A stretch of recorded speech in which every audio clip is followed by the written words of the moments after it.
welcome to this special episode of our weekly whiskey podcast. Normally we host a weekly podcast in Dutch, but we have a very special guest here, which we just wanted to share with you all. So here we are sitting with Connor. Connor, how are you? I'm very good. Thank you for having me on, Max. Really cool. We are going to talk about your a whiskey from your collection, the 7-year-old Pearse Lyons. But we're going to discuss way more whiskeys, at least I'm hoping so. And you're going to talk us through like exactly what makes your whiskey so unique. So if you are having a bottle of Pearse Lyons at home, just grab yourself a glass, pour in a nice drop of whiskey, and just sit back and enjoy of this very special episode.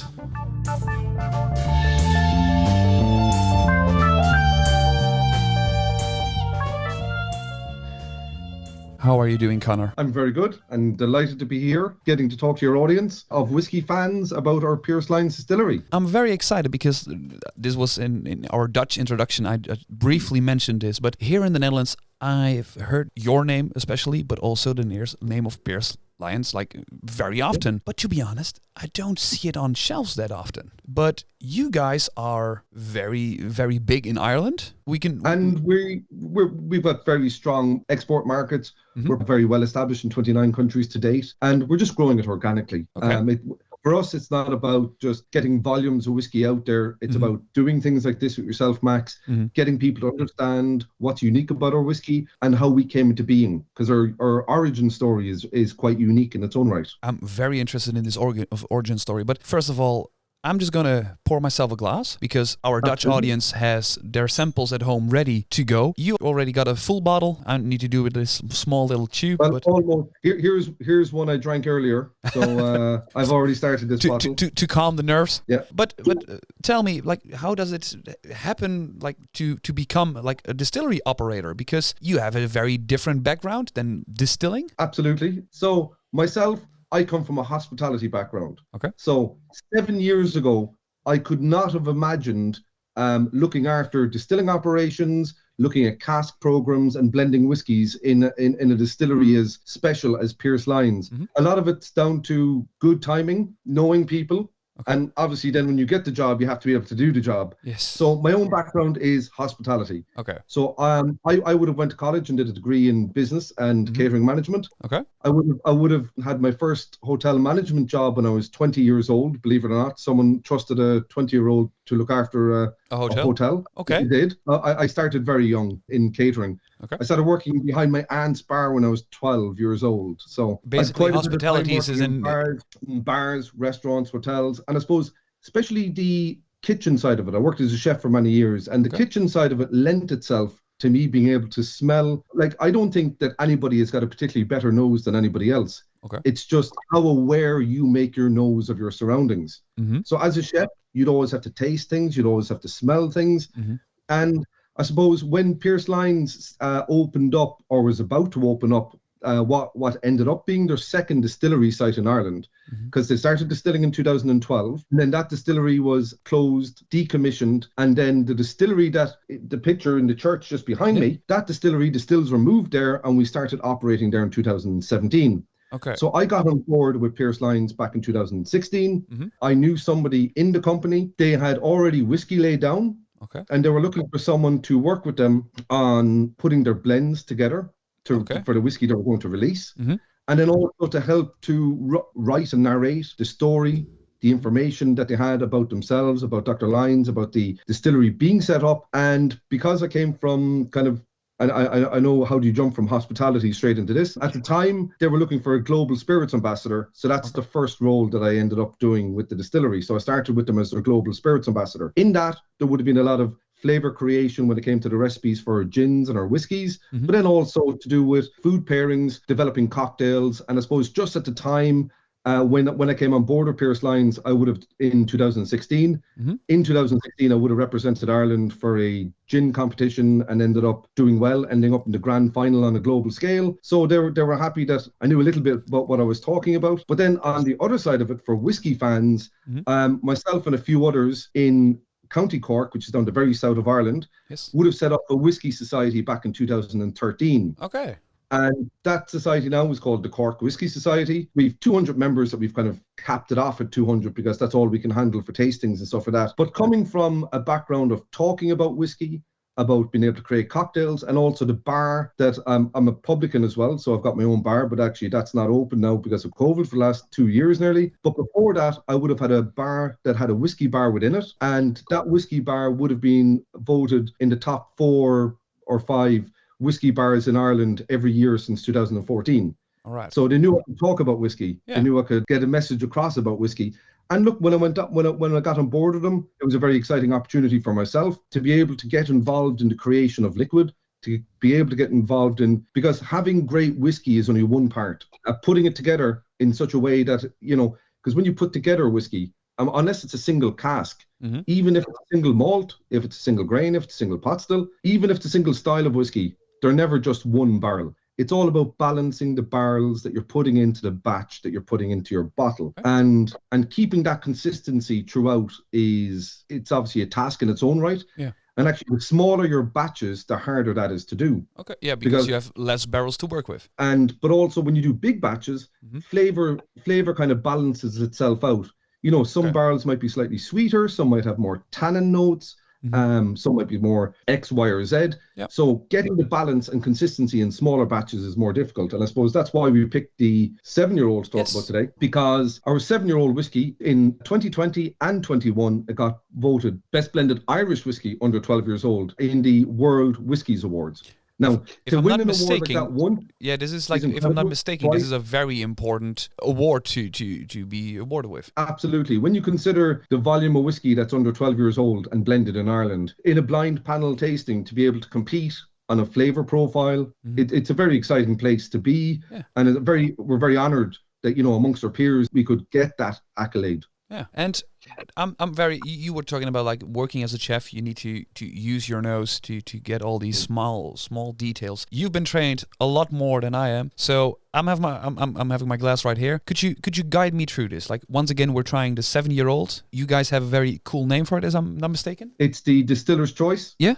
Okay. And I suppose just so we know what's in your bottle first. Yeah. I mean, as many of your whiskey viewers and listeners will know and understand, when you see a number on a bottle of Irish whiskey and Scotch whiskey, it can vary throughout spirit categories, but when it comes to seeing a number on a bottle of whiskey, what it means in Ireland, for sure, and also in Scotland, is that the number on the bottle is the youngest whiskey in your glass. We call it an age statement, but instead of it stating the age, it's actually more of a statement of youth. Yes, okay. Because the whiskey in this bottle is actually 7 to 12 years old. Okay. So 36% of it is 7-year-old, and then the remainder is 12-year-old. Okay. So when you are looking at a bottle, and especially of Irish whiskey, now there's a lot of, when we brought out our whiskies first back in 2017 to the market, it was all no age statement. And then we found the whole world was moving towards no age statement because there was less whiskey available for people to sell. So people were developing flavor through barrel finishing and not necessarily using the oldest stocks they had.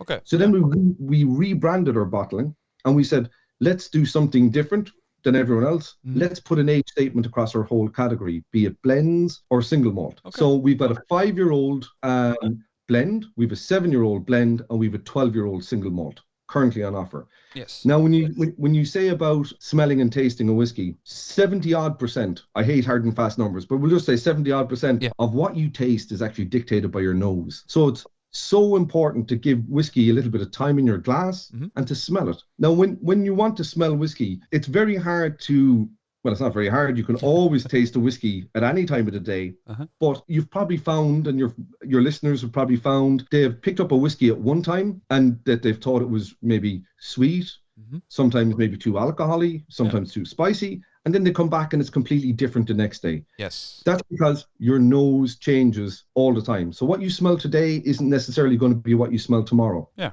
Also, there's things when it comes to smelling and tasting. I mean, people who are maybe watching on the YouTube side of things might see over my head, there's lots of small bottles and stuff high up, full bottles down low, small bottles high up. They're cask samples. Okay. And what I'd always do is I'd always taste cask samples early in the morning, because as the day goes on, I know, and my wife accepts this as normal, which is fantastic, that my job lends itself to drinking in the AM and that's perfectly acceptable. So that's a nice benefit of the job. Yeah. So your nose is both a fantastic piece of machinery and also incredibly lazy. So once your nose smells something in a day, it tries not to smell that smell again. Because what your nose is there primarily for is the smell of something from a primeval side of things. It's there to smell if food is good or bad, or if there's danger if there's a change in the environment, that means danger is coming. Yeah. So all your nose is ever looking for is something different in its environment. So let's say you drank coffee and then 20 minutes later you went to taste the whiskey. You won't pick up any coffee notes because your nose has said, I've smelled coffee. I don't want to smell any more coffee. I'm done. Yeah, perfect. If you smelled something very citrusy, if you citrusy shower gel on, you won't be able to smell that anymore on yourself. So when it comes around to smelling a whiskey, you won't be able to smell citrus notes. Is it something that you can train or develop, even though you smelt coffee, for example, that you still can smell it if it's there? Is it something you can train, or is it something that you just need to be aware of? And in your case, for example, just say like, okay, this means I need to drink my whiskey at 11 a.m. Literally. And I mean, if I'm doing proper tastings, this is mad. And I mean, other people who do like proper, like I'm on about blending whiskey and doing tasting notes. Yeah. I mean, you either wouldn't have a shower in the morning, or you'd use unscented soap if you had a shower in the morning. Yeah. Like you literally try and clear your area of anything that'll put off what you're going to smell and taste. Okay. And you can't just do it once. Whenever you're doing blending and stuff like that, you need to do it a few different times because you're going to smell different things. Yeah. Because the amazing thing about your nose is that you've got two nostrils. So we've got two eyes, two ears. Yeah. I know we only say that we've got one nose, but we've got two nostrils. Yeah. Within those nostrils, every 80 minutes or so, one nostril is dominant. So your left or your right. So one is smelling and one is breathing. And then every 88 minutes or so, that switches to the other side. And apparently there's a perfect 2 minutes in the day or in that time frame where both are working. And then you're firing on both cylinders. So, but one side of your nose will smell more sweet notes. One side of your nose will smell more savory notes. So it's a big introduction to tasting a whiskey, I know. Sorry. No. We got all the time. Just don't worry. Good. Like if the funny part is about podcasts is that if it takes you too long, you can speed up the audio. So you can just listen to it twice as fast. So it's excellent. And you might need to do that with me. So when you're actually tasting the whiskey, I mean, it's great to taste it. Obviously, you won't pick up every subtlety, every nuance that's in a whiskey at one tasting. It's great to actually keep a bit back and taste it again another time if you are drinking a whiskey sample. I have a bit. It's not that much. It's just one bottle, but I still have a bit, so we should manage. So when you're tasting a whiskey, there is no right or wrong answer for people who are tasting whiskey, and it all depends on how much spirit you're used to sampling. I mean, I absolutely love when I do whiskey tastings, and so and there's people there that might never have tasted whiskey and they're actually wine drinkers. I always find wine drinkers have spectacular noses when it comes to what you should be smelling. So what you want to do is bring the glass kind of 3/4 the way up to your mouth and smell into your nose, but with your mouth slightly open. Because most things that you taste is actually dictated by your nose, as we said. And then on your palate, what you're looking for is if it's sweet, sour, savory, and then you're looking for your mouthfeel and and the finish. I mean, an interesting thing to try at home for people sometimes might be to mix a little bit of cinnamon into sugar. This is just an example of how important your nose is. Mix a little bit of cinnamon powder into sugar. Then once that's done, pinch your nose, put it in your mouth, and taste it. And then when you taste cinnamon, sugar, all you'll taste is sweetness. Yes. And until you leave go of your nose, you won't realize the cinnamon is there. And that just gives people an example of how important the nose part of your tasting experience is. Yes. You also mentioned keep your mouth open for a bit. Slightly open when you're smelling in. Yeah. And why is it? Is it just so that you look silly somehow, or does it serve actually a purpose? No, that's what science is telling us to do. Okay. At the moment, science is telling us this is the best way. I mean, do it whatever way is comfortable. This is 43% ABV. Okay. Sometimes with a cask strength, you want to be careful of how close it brings it, how close you bring the glass to your nose. Because if you're smelling something with high volumes of alcohol in it, high ABVs, you can actually tire out your nose too quickly. Yes. So hold it up to your mouth and nose, breathe in through both. Close your mouth if you like, and smell through your nose. And I do that a few times, and I put my glass down and I go back talking before I start actually into a tasting, because you'll find actually as whiskey fans, when you're on a tasting night, where you might have a flight of 3, 5, 7 whiskeys. Sometimes after you've tasted 2 or 3, and you go back to the first one or the second one, you'll pick up loads more in it, because it's kind of like getting your nose warmed up. Like, you wouldn't start sprinting from cold. You might do a little bit of a jog. So what you want to do is bring your nose out for a little bit of a jog, get it loosened up, get it thinking about what it's doing. I imagine that you had this 7-year-old so many times before, but is it still something that after so many times you still find new things? Or do you say, like, because it's my job to actually blend it together, that you say, like, okay, I now completely and fully understand how this should smell, and putting should between I know. quotation marks. Should inverted commas. See, for me, when I'm putting this together, I try and keep it characteristically same batch on batch. It's impossible when you're doing very small batches to have something identical. You want it to have the same overriding nose, palate, and finish every time you do it. Okay. It's very difficult to make sure something is exactly the same every time. I mean, there was one of our whiskies, and it is actually one I can see over my shoulder. There's a Pearse whiskey here. This was one of our older bottlings. When we were in older packaging, and this was our Coopers, and this one here was one that was very much as a salute to the coopering people that are involved in barrel production for whiskey making.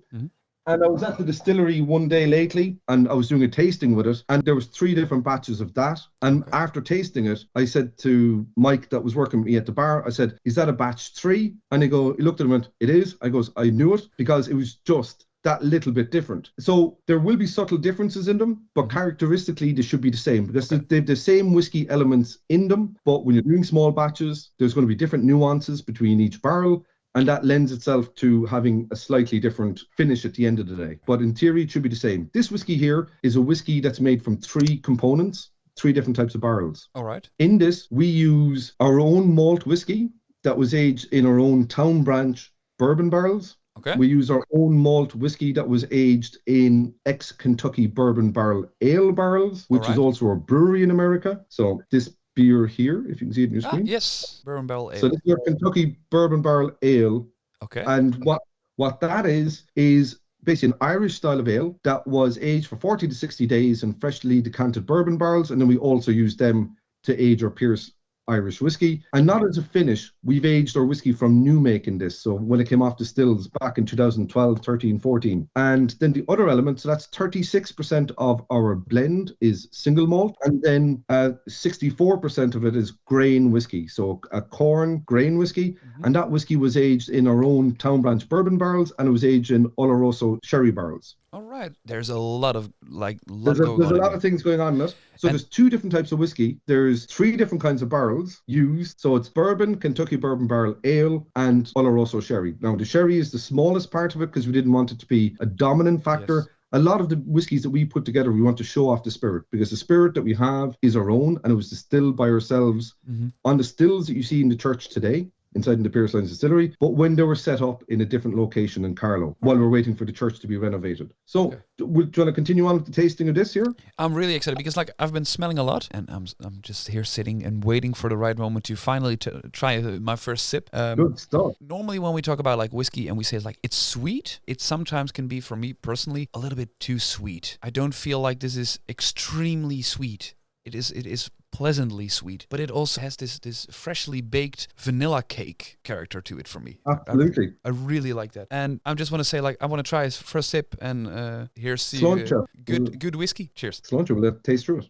I totally understand why people recommend this to me. Yeah, I totally get it. Totally get it. You're not meant to have favorites, but this is probably my favorite in the lineup of the Pearse Lyons range. Okay. Because of its versatility, as well as how it tastes. Now, our 12-year-old single malt is pretty special too, and our 5-year-old works beautifully as an aperitif style whiskey, and great for mixing and pairing with food. The 7-year-old, I think, is just, if you're going to introduce someone to one whiskey from the Pearse Lyons range, this should be it. Having the 7-year-old is a great introduction, because you get to taste the character of our own spirit. You get to taste the barrels, the quality of the barrels that we're using from our sister distillery, Town Branch in Lexington in Kentucky, and you get to taste the overall of how we want to put spirit together. And the way we want to put whiskey together is not for the barrels to overtake the flavor in its entirety. We want to show off the spirit that's also in the bottle. So there should be a nice liveliness to this spirit. I mean, when you smell it, it's got lovely, as you mentioned, big vanilla notes, of course. You mentioned vanilla cake. There's even like little bit of light fruitcake notes in there as well. Almost like always a little touch of carrot cake sometimes for me, you know, where you get those little cinnamony kind of sweeter notes. And then obviously when we tasted it, it's 43% ABV. All of our whiskies are non-chill filtered and natural color. That's a very important thing for us as a company. None of our whiskies use any artificial coloring ever. So the color that you see is the color that came from the barrels only. Then obviously on the palate, and actually you end up tasting more as you end up breathing in over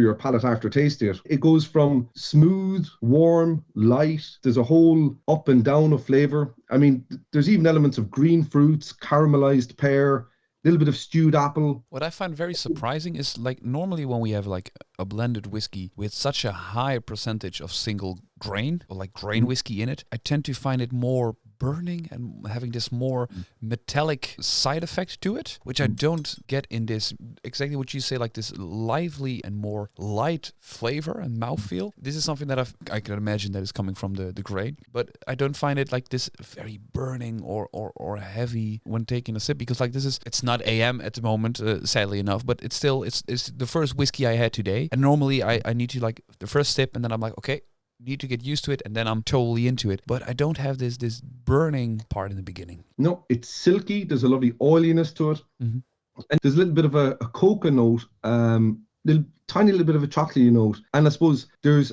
a ginger and clovey spice that kind of lifts up in the back of your throat a bit. This now, you know, it warms the back of your neck and slightly down into your chest. So maybe we'd call this a kind of a 3/4 length finish, but the spiciness lingers. And I suppose where that spiciness is coming from is in America, when we make Town Branch bourbon, we use 17% rye in the mix. Okay. In the mash bill. So that rye element that ends up imparting itself in the wood that we use here for Irish whiskey ends up coming out as a lovely ginger clovey note that kind of is one of the mainstays of our flavor profile and throughout our whiskey range. That lovely little gingery clovey note. But you've been talking about this so much now, and I really want to know more, because like you've been mentioning like your Town Branch and the Lexington distillery. Like you guys are situated in Dublin. You're an Irish whiskey company, right? So for people that can see behind me, if you're watching on YouTube, what you can see is just the top of our distillery, which is a glass spire. Okay. Because our distillery, if you Google Pearse Lyons Distillery, is in a church on St. James's Street. Okay. Just behind that spire, I'll point to it there. Yes. There's a brewery there that you may have heard of called Guinness. Yeah. So that's where we are in Dublin. So I know I've mentioned our sister distillery. Our own distillery is, I'll start forwards and then we go backwards a bit. Perfect. Yes. Our own distillery that we now have as our brand home, and I say now have because we started distilling somewhere else, has been open to the public since 2017. There's been on that particular site, the reason that Pearse Lyons, our founder, picked that site was because both sides of his family were actually from that area. On his father's side of the family, it was actually their family church before it was deconsecrated. Okay. So the first funeral Pearse Lyons was ever at was his grandfather's funeral in that church. Okay. And he subsequently realized he'd 9 relatives buried there. Then on his mother's side of the family, the Dunns, they had a long lineage, a long family history in coopering in Dublin, making barrels for Guinness, making barrels for the whiskey industry. Before Pearse got involved in Dublin whiskey, there was 5 generations of his family before him involved in the whiskey industry, but in the coopering side of things. So much so his grand-aunt, was actually the first female cooper ever registered in Ireland. Oh, wow. Which is pretty hardcore. Imagine being a female cooper back in 1914. So the reason that we are in that church, as I mentioned, with Pearse Lyons' lineage in coopering, 5 generations, he ended up being the 6th generation of his family involved in the Dublin whiskey industry. So when himself and his wife, Mrs. Deirdre Lyons, saw this church, it was locked up, boarded up. The windows were all bricked up. There was no stained glass anymore. It was falling into rack and ruin. And because Pearse Lyons wanted to come back to distilling in Ireland, and I'll tell you how we came back to distilling in Ireland in a second, he decided this church meant so much to him and his family and from both sides of his family, that this is where he was going to put his Irish whiskey distillery. Now, 2 weeks after they bought the church, it ended up by Dublin Council getting turned into a national monument. So what should have been an 18-month project and an X budget ended up being a 4-year project and an X times 5 budget. So, but he wasn't deterred. Neither himself or Mrs. Lyons were deterred by the extra cost and effort to get the place opened and as stunning as it is today. I mean, last year it was in TripAdvisor's top 10% of visitor centres globally. Oh, wow. Of places to visit globally.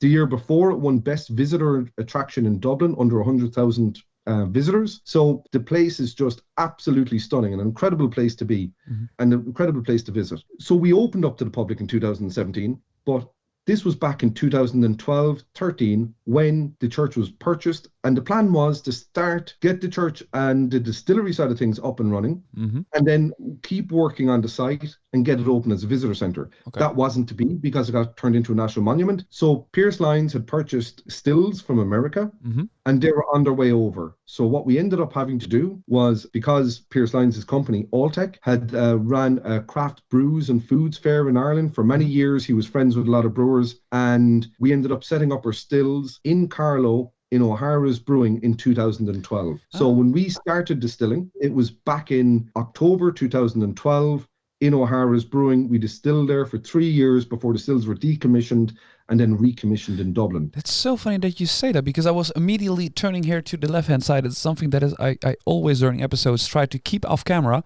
because this is where all my craft beer is standing. And many O'Mara's barrel-aged beers have been standing here. So I find it very, very... They do, but to be fair, they do excellent beers. And actually, the barrel-aged beers are stunning. And Seamus O'Hara was very accommodating, done a deal with Pearse. We set up our stills in O'Hara's before they got moved to what is now the Pearse Lyons distillery that's inside in that beautiful, I mean, the church itself was built in the mid 1800s, but there's been a church on that site for over 800 years. Oh, wow. And another reason for picking that area is the area that we're in Ireland, historically was called the Golden Triangle. Yes. That's where all the big powerhouses of Dublin whiskey were located. It was just outside the city walls. It was called the Liberties, and that's where they operated. So we're inside in the Liberties area of Dublin, which is Dublin 8. And the reason that Mrs. Lyons commissioned and put that beautiful glass spire on top of her church, the spire had gotten knocked down by lightning in the mid-50s. Okay. The church was deconsecrated in the mid-60s. So when we went in to put a distillery there, she wanted to show that there was a new life, not just in the distillery, but in that area. And we call that the Liberties Lantern, to show that there's new life in brewing and distilling in Dublin City. Because at the time, I mean, now you've got 4 operational distilleries in Dublin, and you've got the Jameson Visitor Centre. So because we started this project back in 2013, 2014, now it took us extra time to get open. We should have really been open in, maybe 2014 or 15, but that wasn't to be. But we were still distilling in the background. Now, when I mentioned earlier on that Pearse Lyons came back to Irish whiskey, he's got such a fascinating and incredible history in Irish whiskey. It's, if you were to write a story about what would make an amazing story, you couldn't write this. Pearse Lyons himself was the first Irishman to get a master's in brewing and distilling from the British Institute of Brewing and Distilling.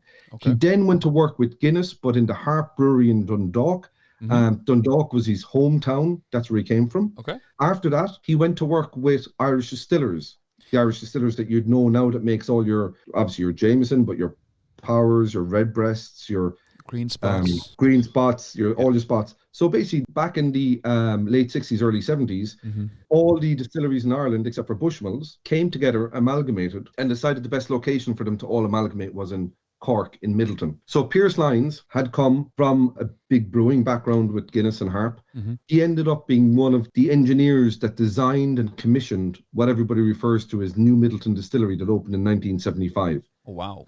So he was there working with Irish whiskey back when Irish whiskey was on its knees and just starting up again. I just want to put this into context, because like in Ireland, this is a very big deal, but mostly in the Netherlands, we don't really talk about this so often, but there were a lot of things going on in Ireland resulting in the downfall of Irish whiskey as it was in the glory days. And in this Middleton distillery, how big is it, just for sense of scale? Like, how big is it? How many casks are stored? Do you know anything about it at the top of your head? Off the top of my head, they've probably laid down and are storing maybe 1.4 million casks at the moment. They've got the biggest pot stills in Europe, if not the world, operating. They probably have the biggest whiskey grain stills operating in Europe for sure. Yeah, it is so massive, and this is where a lot of brands come from, and this is just as a result to basically survive. Being able to work at the new part of this Midleton distillery is just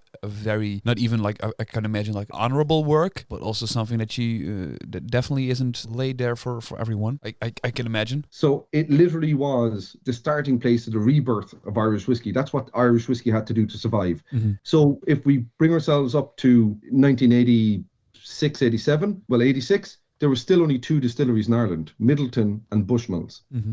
And then Cooley came on the scene in 87, came live as a whiskey distillery in 87. Then a little bit after that, you'd Kilbeggan, which was also owned by Cooley at the time, mm-hmm. and that came on stream. Then the 5th distillery to kind of come back to start lifting the amount of distilleries in Ireland was West Cork Distillers. They were probably the 5th. I can stand to be corrected on this. Yeah. And then when we started distilling in 2012, we were the 6th distillery to start operating on the island of Ireland. Now we're looking at there's about 40. That's a very, you guys are very, like, when we're talking about like the pioneers of this revolution, you guys were there very early on. And this is something that we brushed over, sort of. You were talking about the stills. And of course we can pretend that I didn't read up on anything, but there are 2 names that pop to mind every time when you talk about the stills. Mighty Molly and Little Lizzie. Is that something that you can tell me more about? Yes, of course. Well, they're named after aunts of Pearse Lyons himself. So they got family names. But how they came about, we'll have to go back a little bit further. So when I mentioned we came back to Irish whiskey distilling in 2012, that's because Pearse was making Irish whiskey back in 1975, back when he set up the Midleton distillery with the team down there, and Max Crockett. He would have worked very closely with Max Crockett and Barry Crockett, the name you would see on so many of the Midleton bottles. Yes. He would have known them very well back then. So after 1975, and the project was finished in Midleton, Pearse Lyons went to move to America and set up he actually went working with alcohol in America first, and then ended up specializing in yeast and set up a company called Alltech, and it's a yeast specialty company. And it works through the whole spectrum of crop nutrition, animal nutrition, onto human care now. It's an incredible powerhouse in the yeast business. Now, obviously, Pearse Lyons came around to thinking how I can do things differently with yeast from his time as a brewer and distiller, because he did his PhD in yeast and fermentation. So he was very skilled at that side of things. And that's why, obviously, today, the yeast that we use in our Pearse Lyons distillery and in our Town Branch distillery are speciality yeast strains picked by Dr. Lyons, cultivated for us in our own facilities, and then we use them. So we use proprietary yeast strains. We don't use kind of off-the-shelf stuff. Okay, this is something that I need to dissect, because yeast itself is like a living organism, which turns sugars and enzymes into alcohol, basically, which we want to do when we are brewing a beer or preparing a wort for distillation. But yeast is yeast. Why would I create my own yeast to make my whiskey? What does it change? What does it do? Yeah. Yes. So you don't create a yeast, so to speak. What you do is you cultivate existing yeast strains. So, I mean, there's millions of types of yeast in the world, and you find a yeast that works best for whatever the purpose is that you're doing it. Okay. So the yeast strains that we cultivate and use in our brewing and distilling, they were picked by Dr. Lyons to specifically pull out fruity esters out of our spirit, to make it, to bring out fruitier notes forward. I mean, we're on about tiny little elements, but all the little elements put together make a huge difference. So he went working in the alcohol industry there. He set up that yeast specialty company, and he did very well, because the whole premise of the Alltech company was to do everything naturally. So instead of using any kind of additives for food supplements, for animal nutrition, instead of using anything artificial in any way for any of the crop science, any of our products, the whole company's ethos is based on doing everything naturally. So the company did very well. Obviously, you could, as you know, like, the world wants everything to be as naturally produced as possible. So after that, he ended up having the opportunity to get back into brewing and distilling back in 1999, when there was a brewery in his locality in Lexington, in Kentucky. Okay. It was about to be sold.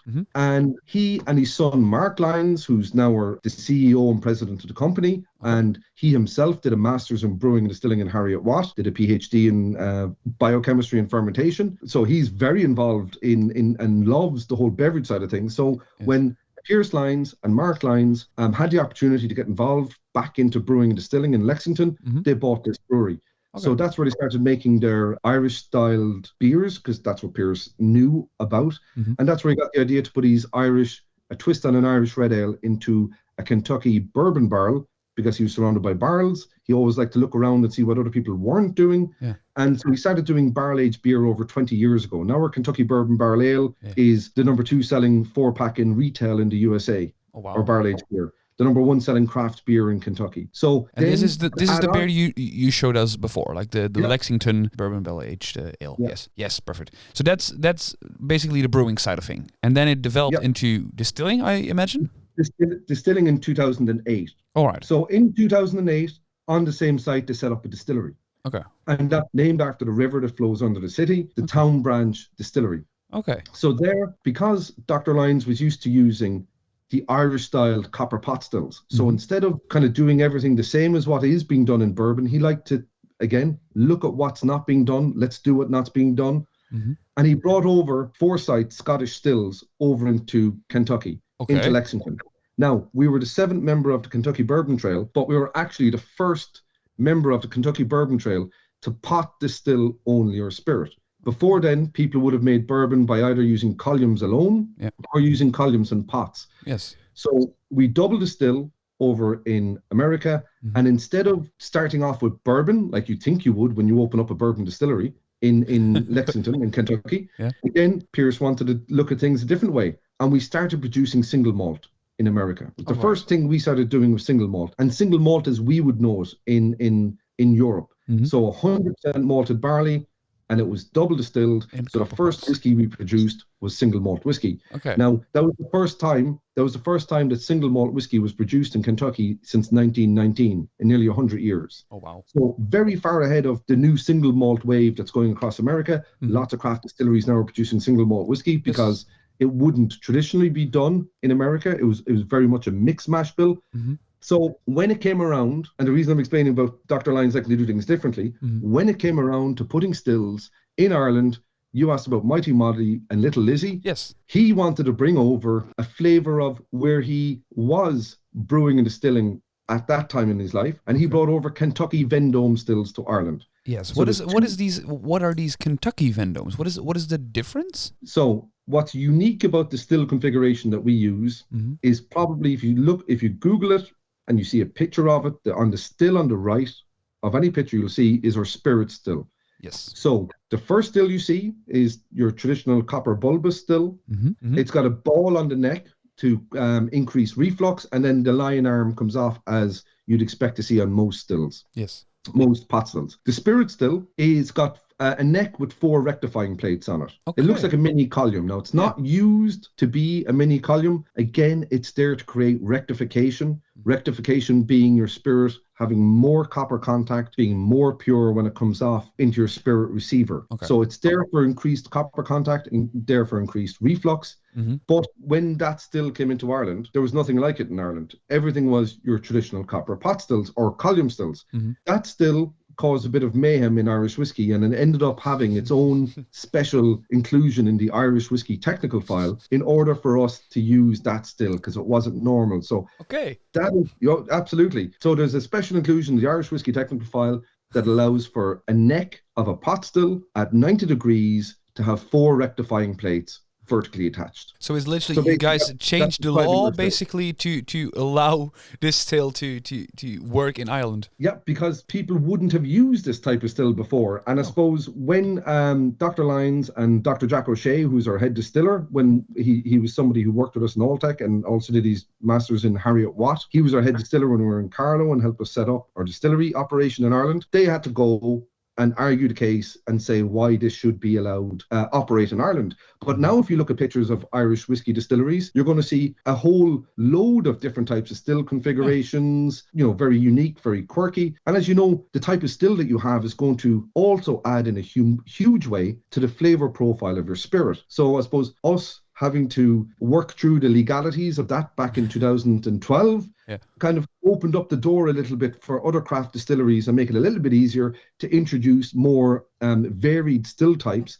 And with varied still types comes varied spirit types. And having varied spirit types is what's going to add to the category as a whole, is going to widen the flavor dynamic of Irish whiskey as a whole, and ultimately, just gives the end consumer, maximum amount of choice of flavor. Yeah, and we've talked about this yeast a little bit, but you guys aren't only setting goals on using your own set of yeast. You also want to use your own grains. What is the story with that? Because you got your own fields, you growing your own grains, but what are the future plans of this whole grain situation? So what we had all along, for the last number of years, 9 years, we had the opportunity, we're very lucky to be distilling our own whiskey with our own yeast, cultivated yeast, and being able to age that in barrels where we knew exactly where they came from. Because unless it was a wine barrel, all the barrels that we use, be it Kentucky Bourbon Barrel Ale, Kentucky Bourbon Barrel Stout, or Town Branch Bourbon, or Town Branch Rye,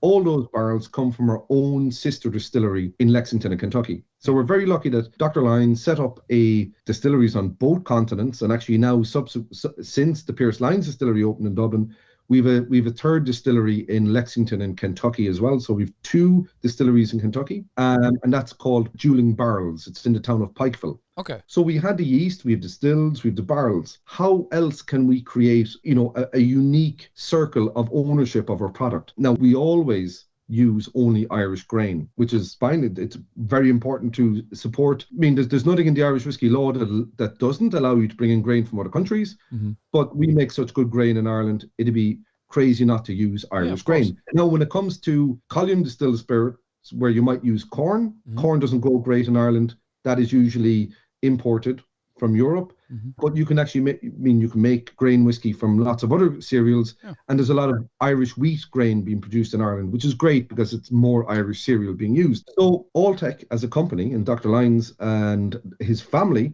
have a facility just outside Dublin. Okay. As the crow flies, 17 kilometers on road, 25 kilometers on the road from the distillery. They have 120 acres of farm. That's plenty. So, that should be enough.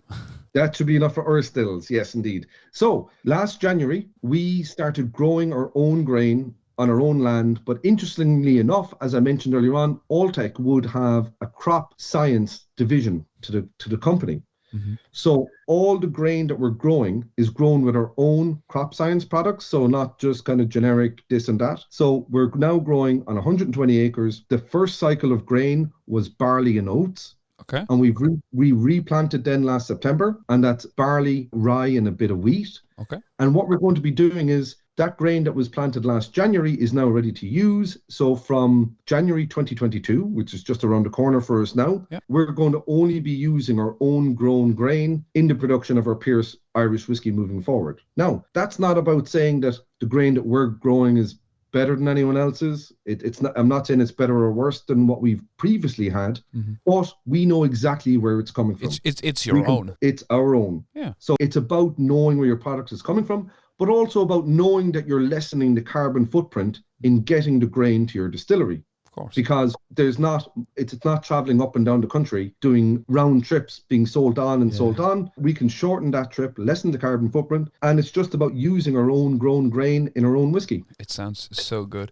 There are 2 things on my little to-do list of questions that I always wanted to ask you. The first thing is you said this is a small batch release. Yep. Just for all the whiskey geeks out there. What is a small batch for you guys? For us, when we put together something like the 7-year-old, it might only be, you'll probably be shocked at the numbers now, maybe 800 cases of 6. So 6 8's 48. So, That's a small batch, yeah. Yeah.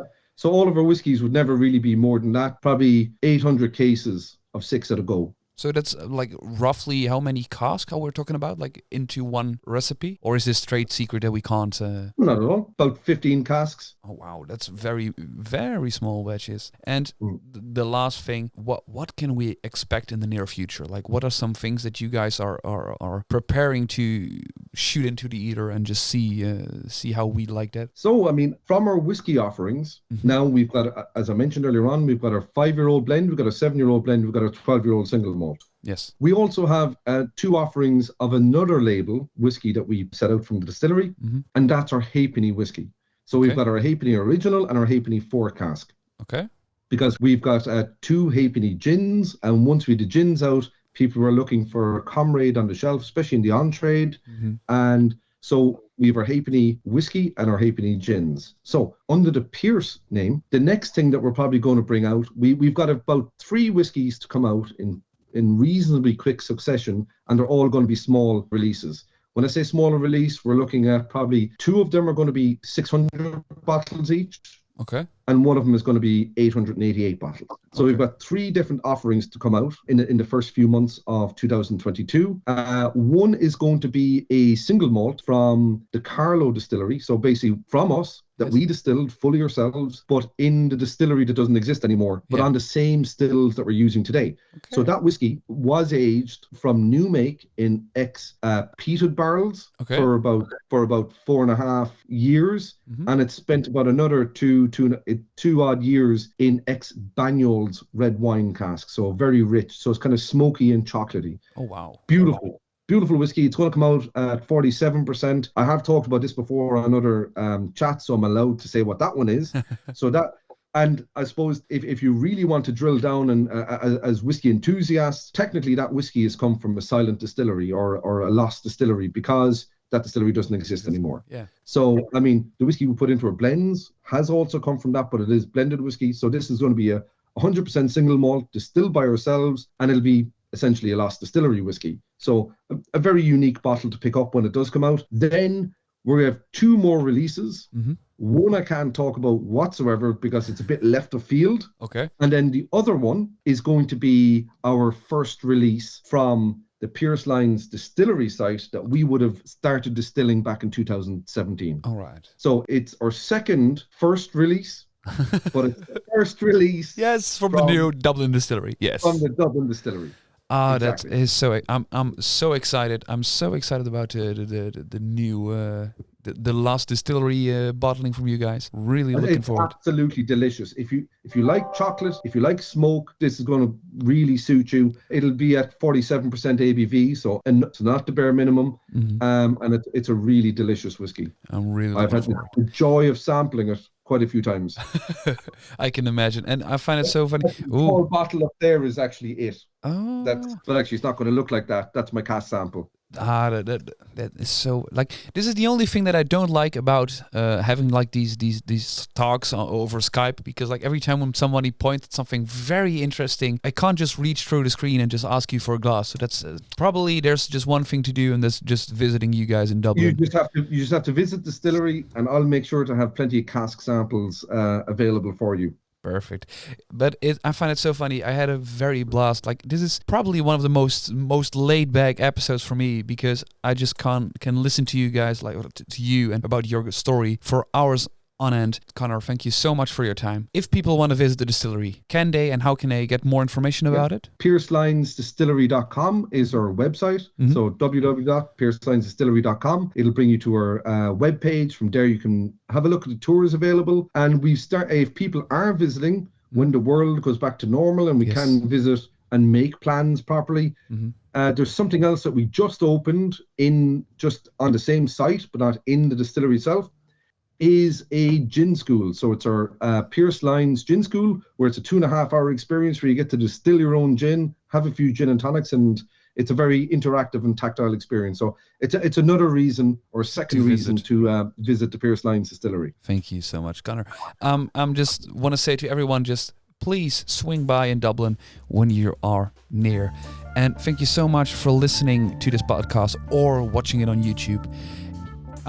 We'll be back with some more specials completely in English.